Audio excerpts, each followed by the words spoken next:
தமிழ்நாடு அவர்களே உள்ளிட்ட அனைத்து விடுதலை சிறுத்தைகளுக்கும்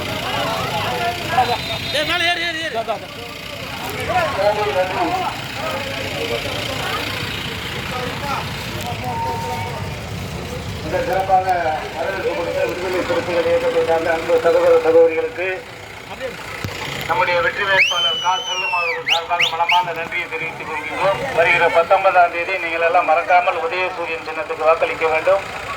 நம்முடைய அன்பு சகோதரிகள் அனைவரும் குடும்பத்தோடு உதயசூரியன் சின்னத்துக்கு வாக்களித்து மிகப்பெரிய வெற்றியை இயக்கத்திற்கு தேடித்தர வேண்டும் என்று உங்களை எல்லாம் அன்புடன் கேட்டுக்கொண்டு மிக சிறந்த வரவேற்பு அளித்த உங்கள் அனைவருக்கும் நன்றி தெரிவித்து விடைபெறுகிறோம். நன்றிம்மா. விடுதலை சிறுத்தை இயக்க தோழர்களுக்கு மிக சிறந்த நன்றி. Hey!